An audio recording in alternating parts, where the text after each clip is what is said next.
आहार निद्रा भय मैथुनं च सामान्यमेतत् पशुभिर्नराणां धर्मो हि तेषामधिको विशेषः धर्मेण हीनाः पशुभिः समानाः।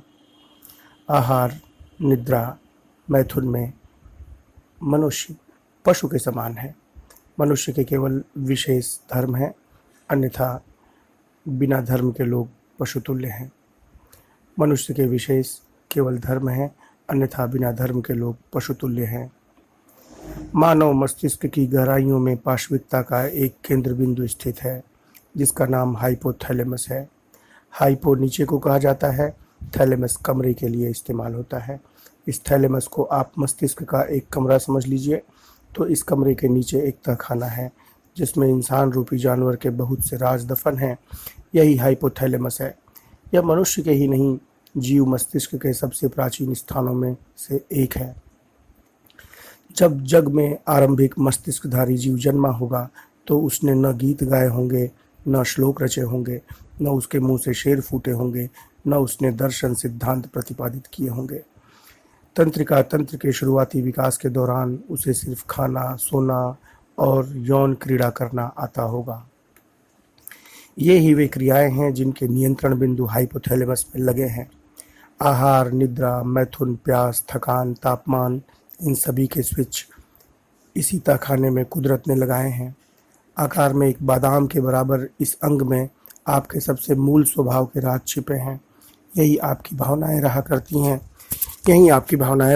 हैं। यहीं से आप माता पिता, प्रेमी प्रेमिका, पत्नी पति, संतान से प्रेम किया करते हैं। इसी हाइपोथैलेमस में शरीर के तापमान का सेट पॉइंट लगा हुआ है। वह उठा तो तापमान को उठाने के निर्देश जारी हुए और बुखार की शुरुआत हुई। वह गिरा तो मनुष्य के शरीर का तापमान गिराने का फरमान जारी हुआ।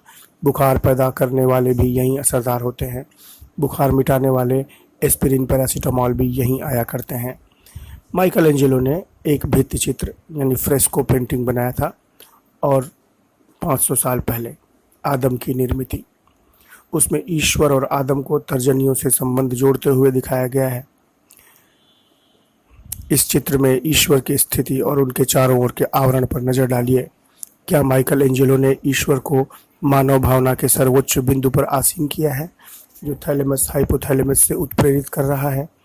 एक ऐसी कल्पना जो बाहर और कहीं नहीं, उसी के भीतर है। पशुता की सभी मूल वृत्तियों के एकदम समीप। जरा सा स्विच ऊपर नीचे होने से दुनिया में धर्म के नाम पर क्या क्या हो जाता है, यह किसी से छिपा नहीं है। धर्म वह है जो मनुष्य को मूल पाशविक भावनाओं के संवेग में बहा देता है, या फिर वह जो व्यक्ति को बौद्धिक करके हर पशुता से ऊपर उठा देता है। इस पर लोग लंबी बहस कर सकते हैं। ज्ञान मार्गी और भक्ति मार्गी इसमें आकर अभी अपने अपने तर्क वितर्क प्रस्तुत करेंगे, जिनमें मेरी कोई अभिरुचि नहीं। प्यार और बुखार की जब भी मार पड़े, तो जानिए किसी शरारती तत्व ने आपके हाइपोथैलेमस को के स्विच को छेड़ दिया है। तहखाने में कोई अराजक गतिविधि चल पड़ी है, जो सामने प्रकट हो रही है, और लोग दिल दिल दिल कर रहे हैं। कमरे के नीचे बादाम है, बादाम के नीचे है मटर। थैलेमस क्या करता है, इसे न जानिए, रहने दीजिए। लेकिन यह आप जान चुके हैं कि उसके नीचे हाइपोथैलेमस है। और अब जानिए कि हाइपोथैलेमस के नीचे जो है, वह शरीर के सभी बहुत ही महत्वपूर्ण अंगों में से एक है। लेकिन फिर भी आलम यह है कि बहुधा लोग उसका नाम भी नहीं जानते। वह पिट्यूटरी है, आधे ग्राम का एक मटर का दाना। लेकिन दाना कोई ऐसा वैसा नहीं साहब, आदमी और औरत के जिस्म को आमूल बदल कर रख देने वाला दाना। यह दाना न हो तो इंसान न बचे। आप कहेंगे ऐसा क्या करता है यह मटर का दाना? तो साहब, यह करने वालों को निर्देश देता है। यह शरीर की सभी हार्मोनी पिक्चरों का डायरेक्टर है।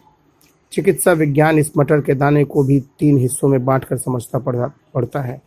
आगे का हिस्सा एंटीरियर पिट्यूटरी और पीछे का पोस्टीरियर पिट्यूटरी, फिर इनके बीच में एक मध्यवर्ती इंटरमीडिएट हिस्सा। हर हिस्सा अपने आप में गजब है। नन्हा सा क्षेत्र घेरता है और आपके शरीर को वह कर देता है जो उसके बिना वह कभी न हो पाता। और हाँ, हार्मोन का अर्थ जानना भी जरूरी है। यूनानी शब्द है जिसका अर्थ होता है गति देने वाला। जिस्म की गति इन्हीं हार्मोनों से है। हार्मोनों की मलिका है यह पिट्यूटरी, जो हड्डी के तख्ते ताउस पर बैठकर 5.5 फुट के जिस्म पर हार्मोनी हुकूमत चलाती है। पिट्यूटरी को जाने बिना आप इंसान की जवानी को नहीं जान पाएंगे।